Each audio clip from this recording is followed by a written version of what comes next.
What is up? What is going on? Dave at SVA Baseball Card Collectors. It is Tuesday. There's not much on TV, so I got nothing to say about that. I know my Yankees were victorious once again, beating up on our old nemesis Felix Hernandez, who always used to dominate the Yankees. And now that he stinks, which I don't know how that, he went from, I think the past 2-3 seasons he stunk. I don't know if he'll even make the Hall of Fame now. He was on pace, because if you see his numbers, his win-losses, because he always played on crappy teams, but his ERA and his WHIP and all that good stuff was excellent. But the past couple of years, it's been bad. Vladimir Guerrero still struggling a bit, coming up in the majors. Sell now. No. At this point, you got to hold on to his cards. There's nothing really you can do. I don't see his cards dropping. I just don't see his cards moving because his cards went up in value so much. There's going to be too many guys with too much money into it. They're not going to just jump ship just yet. It's way too soon. Nick Senzel came up. I think he came up last week for the Reds, and he hit 2 home runs yesterday. So look for his cards to be going up. If you have any Nick Senzel cards, rookies or autographs, you may want to take a look at his prices and see where they're trending. I'm sure they're already trending up, and yesterday just helped his cause a lot. Pumped about my boy Clint Frazier. He's back from the DL. He didn't do anything special, but the fact that he's just playing just makes me happy. It makes me happy. So, pumped about that. Was looking at the auctions that are ending. I think one's ending today. Serious Sports Cards, the auction's ending today. And there were some cards that I actually saw that were still a little undervalued, I thought anyway. I saw a nice Carl Yastrzemski that I thought, and now it was graded at SGC. Don't be scared about SGC for vintage cards. They're probably a better grading company than PSA with regards to vintage. They do a better job. It's hard to get, a 10 or, what would be considered a 10 for SGC. Very difficult. I actually have never seen one, to be honest with you.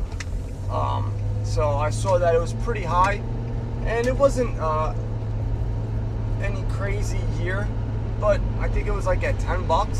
So for $10, for a card that if you went PSA with, it was $60. To me, that's a good deal. So hopefully I get to keep that card and somebody doesn't bid on top over me. And so don't be, if you see SGC, that's an excellent grading company for vintage cards only. They typically stick with vintage cards. You don't see too many SGC for newer cards. I don't know why. I just don't see it. But they are the vintage. When it comes to vintage, it's PSA and SGC. Those are the two that you can see. And SGC, they do an excellent job. So don't be scared. You might not get as high of a price, and that's just because of people's perceptions of PSA. That's it. And that's slowly changing. Slowly starting to move to the other thing. Because Beckett is starting to do a little bit better with grading. It seems that Beckett is a little bit harder to get a better grade than PSA.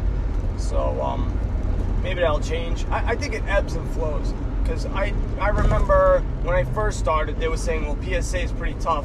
To get a PSA 10, and it's still the case. A PSA 10 is better than a Beckett 9.5. And if it's an autograph, a 9.5, 10. But a pristine 10 for Beckett is way more expensive than a PSA 10 for a Beckett pristine 10 is way more money than a PSA 10. And that's just it. That's just a standard. That's what everyone goes by. Got a funny message on eBay. I was talking yesterday about my Gary Sanchez rookie auto, and now people started getting more interested. People are starting to hit me up, and if anybody ever messages you about a price of the card, hey, ballpark, this is what the guy put, ballpark, what would you accept for this? Do not be Mr. Nice Guy and in your head go, oh, well, I'll be willing to do, if you have it at 500 and go, oh, I'd be willing to take 300, 350. Do not ever do that. I know it may sound obvious, and maybe not. Maybe go, well, look, if I want to make the deal, I just want to be upfront with the guy and want to, get it done. Do not ever do that. You're negotiating with yourself. Do not negotiate with yourself. And that's exactly what I wrote to him. It actually annoys me. And it's one of those things that people do to try to get deals, so I can't be that angry with the guy because he's trying to get a deal. He doesn't care. What's the worst thing I could say? No, which is what I said. So he's fishing to see what he can get it for. And it bothers me. I get annoyed, even though I know it's the right thing to do on his end. Hey, if he wants to negotiate with himself, if he says $500, if it's 500 and he says 300, I'll go, well, look, I can do 250. Right off the bat, I got him to go 50% off of what he was asking for. Don't do that because, like I said, you're negotiating with yourself and you're not going to get the best deal. Make them give you an offer. I wrote exactly, I do not negotiate with myself. I want $1,000. I don't want to sell it for $1,000. I might raise it to $1,200. And people will go, that's just stupid. That's way too much money. I don't care about comps. Especially on a card like that. There's only 10 of them.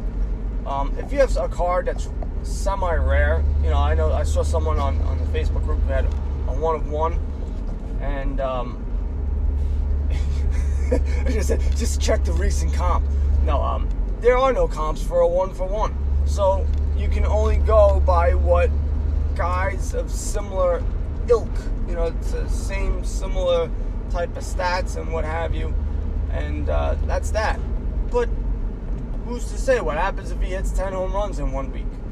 What happens if, I don't know, goes out with the supermodel? I have no idea. I don't know. Whatever that would make his card go up.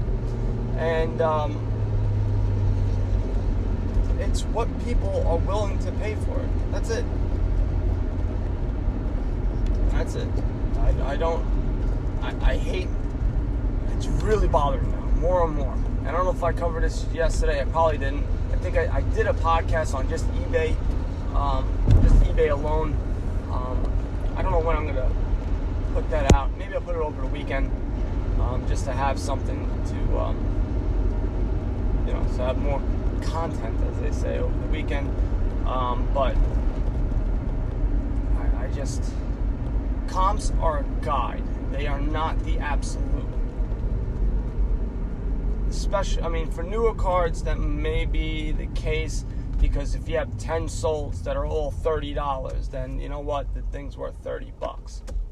But if you have older vintage cards, or to 25, to 50, and there's not that many solds, and the guy is doing better than he did before, or whatever the case may be, whatever the, how well they're playing is, it's going to go up and down. If it didn't, then it would just sell for whatever it sold for the first time, and everyone just go by the comps, and that's it. Call it a day. It would never go up.